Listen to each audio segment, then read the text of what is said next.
প্রথম সংখ্যাটা কি পূর্ণবর্গ সংখ্যা? যুক্তি দেখাও। উদ্দীপকে ৩টি সংখ্যা দেওয়া আছে। এই সংখ্যাগুলো দিয়ে আজকের একটি সৃজনশীল প্রশ্ন সমাধান করার চেষ্টা করছি, অত্যন্ত গুরুত্বপূর্ণ। তো চলো শুরু করি। ক নাম্বার প্রশ্ন আমরা করতে যাচ্ছি, সৃজনশীল প্রশ্ন ৭। লেখা আছে প্রথম সংখ্যাটি কি পূর্ণবর্গ সংখ্যা কিনা। প্রদত্ত সংখ্যা কি? প্রদত্ত সংখ্যা হচ্ছে ১২,২৫০। বেশ কয়েকভাবে আমরা প্রমাণ করতে পারি যে এটা পূর্ণবর্গ সংখ্যা কিনা। একটা হচ্ছে ভাগ প্রক্রিয়া আর একটা হচ্ছে উৎপাদক বিশ্লেষণ করে। তো আমরা যে কাজটা করতে পারি, এই যে ১২,২৫০ আমরা যদি ২ দ্বারা ভাগ করি, যেহেতু এটা জোড় সংখ্যা ২ দ্বারা ভাগ করা যাবে, আমরা লিখতে পারি কত? ১২,২৫০, তাই তো? ১২,২৫০ ভাগ করব হচ্ছে ২ দ্বারা, কত পাইলাম? ৬,১২৫। ৬,১২৫। এখন এটাকে আমরা ৫ দ্বারা ভাগ করতে পারি, রাইট? ভাগ হচ্ছে ৫, কত পাইলাম? ১২২৫। ১২২৫ আবারও ৫ দ্বারা ভাগ করতে পারি, কত পাবো? ভাগ ৫, পাইলাম ২৪৫। আবারও যদি ৫ দ্বারা ভাগ করি, যেহেতু শেষে ৫ আছে সুতরাং আমরা ৫ দ্বারা ভাগ করতে পারবো। ভাগ হচ্ছে ৫, পাইলাম ৪৯। ৫ দ্বারা ভাগ করলে পাইলাম ৪৯। ৪৯কে আবার ৭ দ্বারা ভাগ করা যায়, তাহলে ৭ ৭ ৪৯। তাহলে এখানে আমরা যদি এইভাবে লিখি যে ১২,২৫০ কে মৌলিক উৎপাদকে বিশ্লেষণ করে পাই, সেটা কি? এই হচ্ছে আমাদের ১২,২৫০। লিখতে পারি ২ গুণ ৫ গুণ ৫ গুণ ৫, তাই তো? তারপর গুণ ৭ গুণ ৭। তো আমরা দেখতে পাচ্ছি এই ৭ আর ৭ জোড়া আছে, ৫ আর ৫ জোড়া আছে, কিন্তু ২ আর ৫ হচ্ছে জোড়াবিহীন। সুতরাং আমরা লিখতে পারি এখানে এখানে ২ ও ৫ বা ১০ বা ২ ও ৫ লিখতে পারি, বেশি দরকার নাই। ২ ও ৫ জোড়াবিহীন, এটা হলো ও, জোড়াবিহীন। তাই ১২,২৫০ পূর্ণ বর্গ সংখ্যা নয়। ওকে, ভেরি সিম্পল। আর একটা ট্রিক্স শিখাই দিই। যদি কোনো সংখ্যা, এই যেমন ১২,২৫০ এর কথাই যদি চিন্তা করি, এখানে শেষের ডিজিটটা হচ্ছে 0। শেষের ডিজিট যদি শুধু 0 হয়, অর্থাৎ একক সংখ্যা যদি 0 হয় এবং দশক সংখ্যা যদি 0 না হয়, তাহলে সংখ্যাটি পূর্ণ বর্গ সংখ্যা হবে না। কারণ সবচেয়ে ছোট যদি আমি চিন্তাও করি 10, 10 আর 10 গুণ করলে কত হয়? 100। দেখো 2টা 0 আসছে।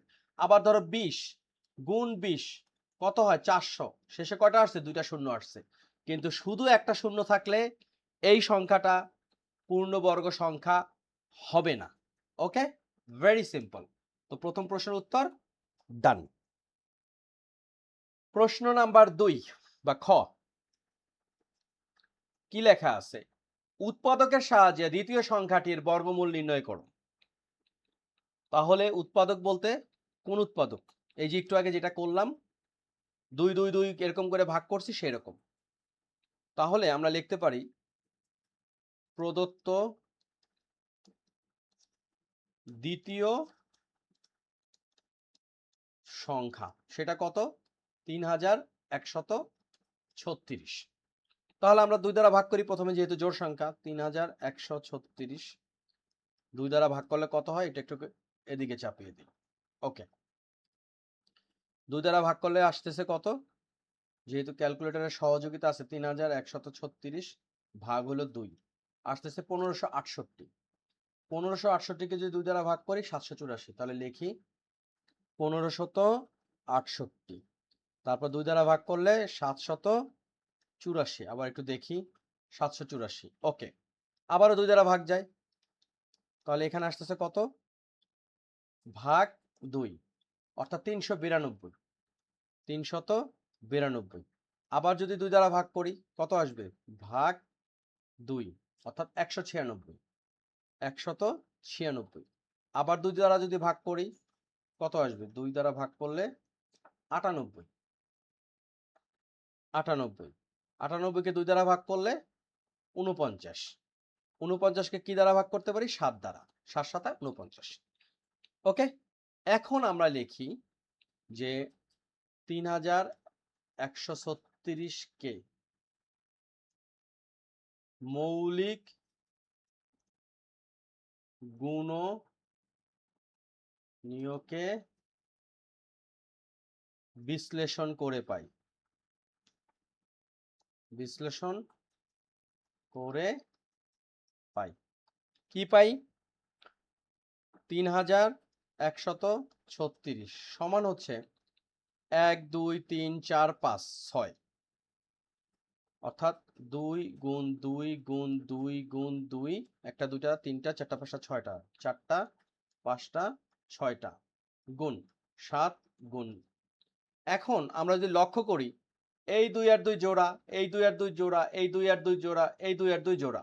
নিয়ম কি? প্রতি জোড়া থেকে একটা করে গুণনীয়ক নিতে হবে।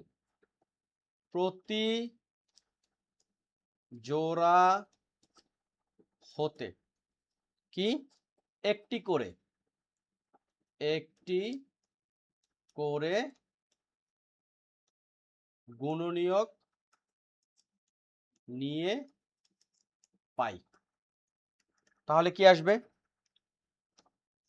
1 2 3, 2 গুণ 2 গুণ 2, আর দুইটা 7 থেকে একটা 7।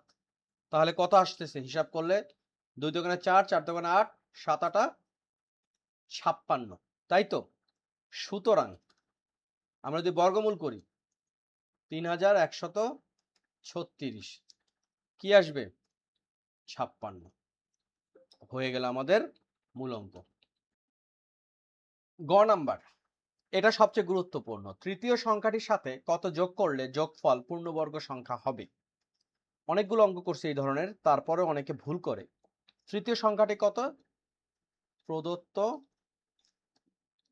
তৃতীয় সংখ্যা 52894, 52894। আচ্ছা, আমরা প্রথমে যে এখানে যেহেতু বলছে কত যোগ করলে, তাহলে আগে ভাগ প্রক্রিয়াতে দেখি যে ভাগশেষ কত থাকতেছে। 52894, শুরুতে যেটা করতে পারি, এই 94 একটা জোড়া, 28 একটা জোড়া, 5 যেহেতু একা, 5 এর সবচেয়ে নিকটস্থ পূর্ণবর্গ সংখ্যা হচ্ছে 4। তাহলে আমরা লিখতে পারি কত? 2। 2 দোকানে 4। তাহলে কত নামতেছে? এখানে 5 এর থেকে 4 বাদ দিলে 1, এই জোড়াটা নামলো, সেটা হচ্ছে 28। এখন 2 কে যদি আমরা দ্বিগুণ করি কত পাবো? 4। এমন একটা সংখ্যা বসাতে হবে যে সংখ্যা এখানে বসালে 128 হতে পারে, অথবা এর থেকে ছোট হবে। যদি 3 বসাই সাপোজ, তাহলে 3 3 আর 9, আর 3 4 12, 128 হয়েছে 129। তার মানে 3 নেওয়া যাবে না, নিতে হবে 2। যদি 2 নেই, তাহলে 2 দোকানে 4, আর 4 দোকানে 8। 8 থেকে 4 বাদ দিলে 4, 12 থেকে 8 বাদ দিলে 4, হাতে 1, 1 এর থেকে 1 বাদ দিলে 0। এরপর কি এই জোড়াটা নামলো, সেটা হলো 94। এখন এই 22 কে দ্বিগুণ করলে হতেছে কত? 44। কত হইতে পারে?